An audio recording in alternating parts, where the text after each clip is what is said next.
Well, the mainstream media's focus on the liberalisation of drug laws continues. Many of them have never quite got over the shock that a majority of New Zealanders voted no to legalising cannabis in the 2020 referendum. But that hasn't stopped their campaigning. In the space of a fortnight near the end of last year, there was Radio New Zealand's documentary by Guyon Espiner called Wasted, which was also shown on TVNZ. And then it was Patrick Gower on Newshub. And sadly, rather than a balanced and robust debate, what we saw in both documentaries were, in my view, weak arguments, misleading statements, and flawed conclusions. This is the war for drugs. But these things always come in threes. And it was TodayFM and reporter Willemena Shrimpton who joined the drug campaign just before Christmas. Let's check it out.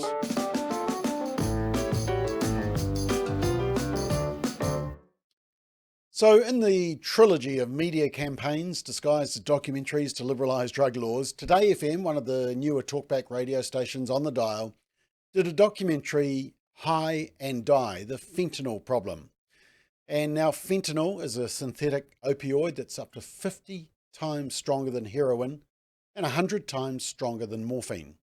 And there's two types of fentanyl, pharmaceutical fentanyl and illicitly manufactured fentanyl. So kind of the good and the bad, or beneficial and not beneficial. And both are considered synthetic opioids. And it's a major contributor to fatal and non-fatal overdoses in the US.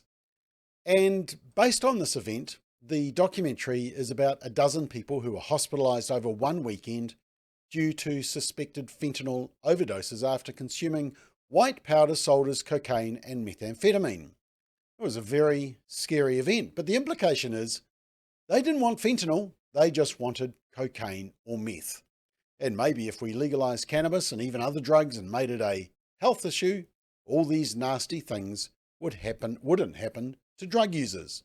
It would be just like drinking coffee.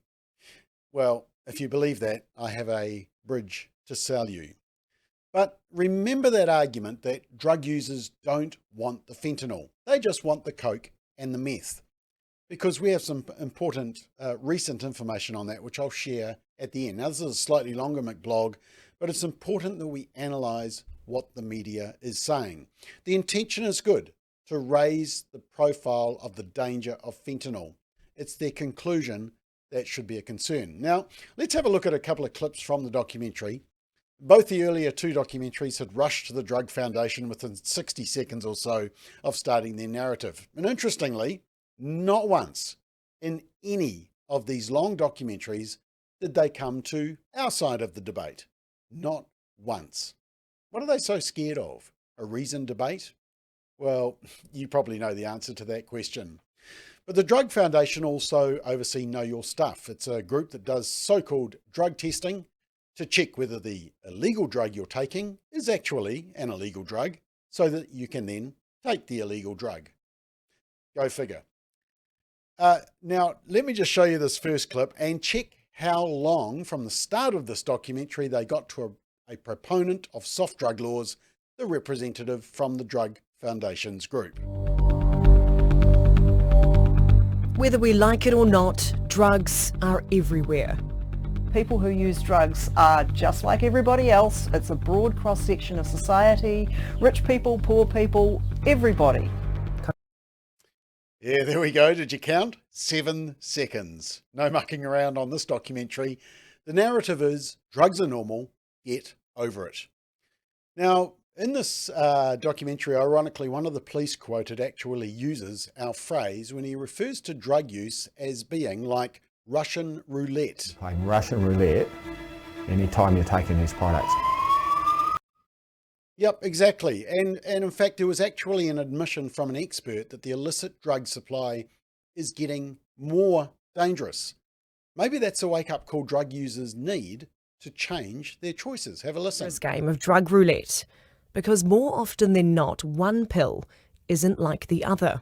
So the same batch of counterfeit pills might have a pill that has a fairly mild effect, but then the next pill could have a lethal dose of fentanyl. So if two friends, say, get counterfeit pills from the same batch, one might be fine and one might experience an overdose event. they slow down breathing. So a person would slump over, pass out, become non-responsive, their lips might turn blue. But the respiratory rate is the key factor that causes the danger to overdose death. Is it more dangerous than ever, do you think, in this day and age to use drugs, given that most people really don't know what's in them? Exactly, yes. I think it's absolutely true that the current illicit drug supply is far more dangerous than we've ever seen. Oh, okay. Well, that's a great admission, isn't it? And you'd think that would be the key theme. Say no to drugs. It's just too dangerous. But they go on to talk about naloxone, and it's referred to in the documentary. It's a reversal medicine, which can reverse the harm of fentanyl. So this is seen as a solution. But have a listen to one of the testimonies and note how the drug use started, cannabis, and note that the drug use is because of underlying problems, emotional, relational. The person needs counselling and support, not affirmation of harmful drug use. 25-year-old Blake is a testament to just how vital naloxone is. So how many times would you say you've had to use or have had received naloxone? Twice.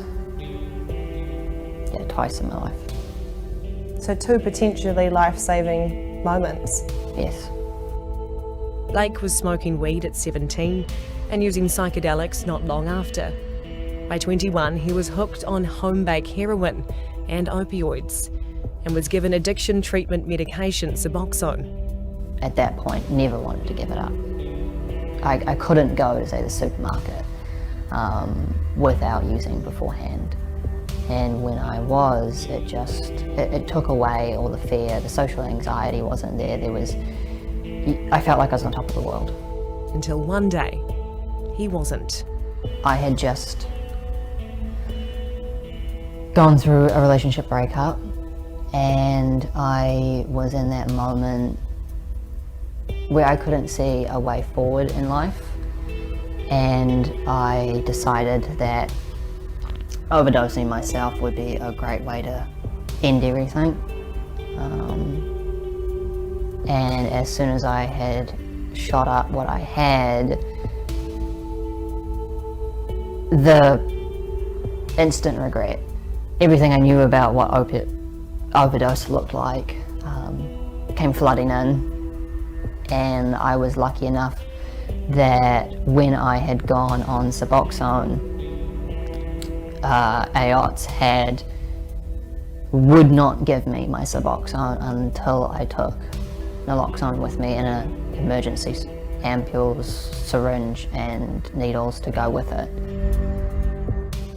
It's very sad, isn't it, to see drug use and a reversal drug for a life-threatening overdose as a solution to the hurt which you can hear being shared in that clip.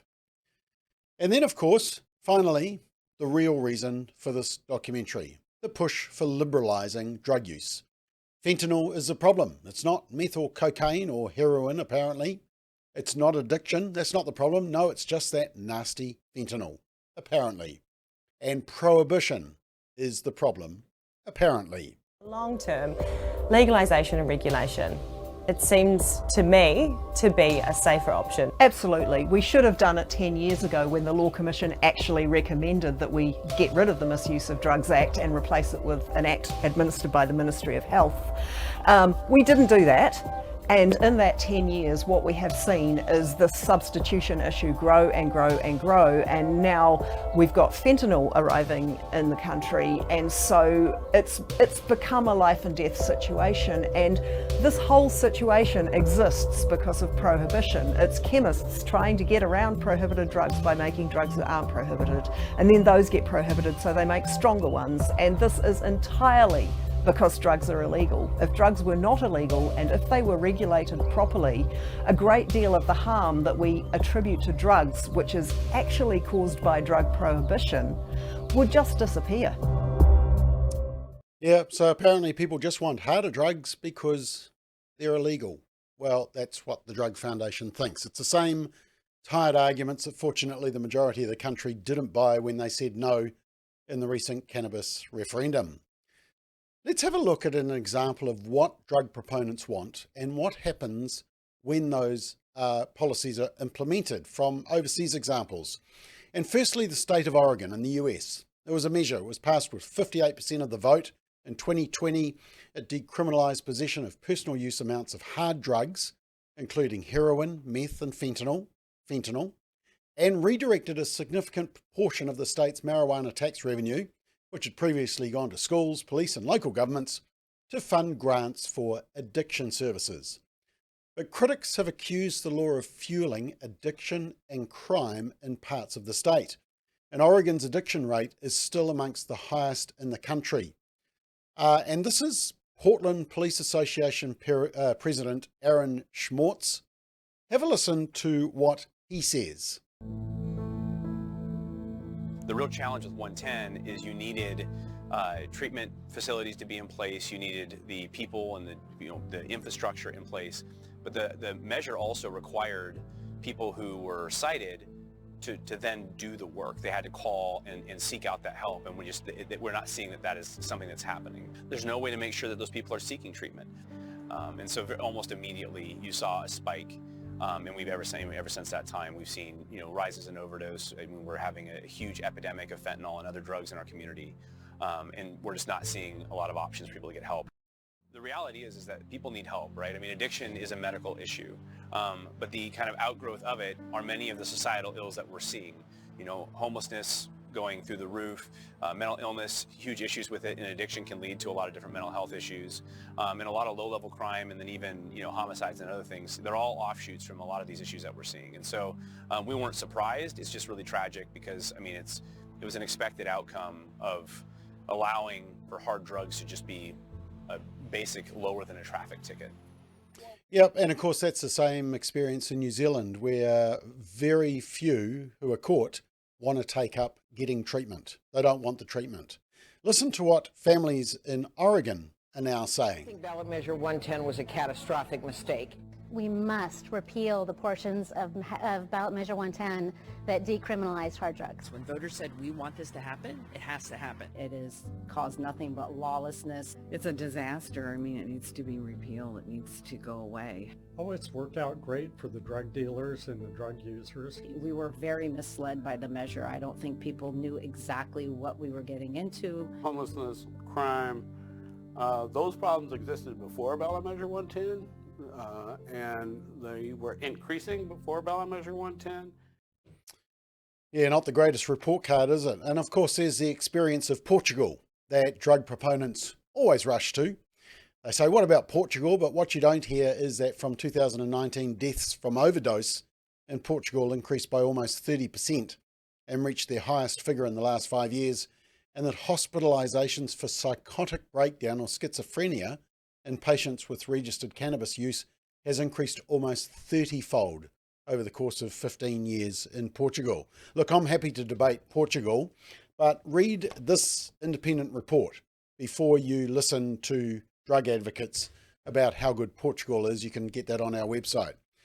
But have a listen to these comments from a Californian teenager who used fentanyl and now tells his mates, can you believe it? Don't do drugs. Shock horror. Have a listen. It took a minute for me to process everything. I kind of sat back and realized the significance of almost losing my life. After his brush with death, this 20-year-old college student in Southern California has a dire warning. Everyone thinks that, oh, it's not going to happen to me. How could it be me? But, you know, it's when you start becoming careless like that, that it can be you. Inevitable that college students are going to come across these drugs. It's just becoming more and more integrated into drugs across the country. But for Charlie, his near-death experience has him swearing off drugs entirely. What have your conversations been like with your loved ones and friends? Yeah, I mean, I've just been telling my friends, you know, don't do any drugs. Oh, there's a new concept. Don't do drugs. And that's what people should be being told. And in fact, there are groups who are saying it. But it's not the message that the media will give you, and it's not the one that this documentary from TodayFM is giving you. For example, have a look, watch this. It's from a US group called Natural High, and this is what you call a proper public service message. Here's a little excerpt. DEA has reported over 42% of pills tested for fentanyl contain a potentially lethal dose. So maybe it's not the first pill someone takes, but one shortly after. Over the past few years, there has been enough fentanyl seized to kill every person in the United States. Fentanyl is being found everywhere in almost every drug, but you won't know it's there until it's too late. Your decision to not try a drug is one of the most important decisions that you can make. Over time, pop culture seems to glorify drugs more and more. Drugs have been promoted as solutions to mental health struggles like depression and anxiety. Trying drugs has been normalized as something that is just part of going through life. In reality, it is something that will take your life from you. With fentanyl's increasing prevalence in nearly all drugs today, promoting drug use is one of the most dangerous messages an influential person can communicate, especially to young people. Exactly. The glamorous lifestyle associated with drug use is a facade. Many famous people suffer brutal addictions behind the scenes, and fentanyl is exposing that truth. More and more great artists, athletes, and talents are falling to fentanyl. With them are many others who fell for the lie that using illicit drugs can solve any pain or problem in your life. It is a lie you must be smart enough to see through. Fentanyl is a death trap that very few escape once they enter into it. Do not be deceived. Yeah, there's a public service statement that you might not hear in New Zealand. Look, here's the key bit. Since the TodayFM documentary was made, more information has come to light. Back in December, according to TodayFM, the Wellington Free Ambulance Medical Director said, quote, "I think this recent example in the Wairarapa is the sort of scenario we're all fearing. In this case, this was about an ounce of what the person believed was cocaine, imported into New Zealand on the dark web, and then sold unwittingly to users," end quote.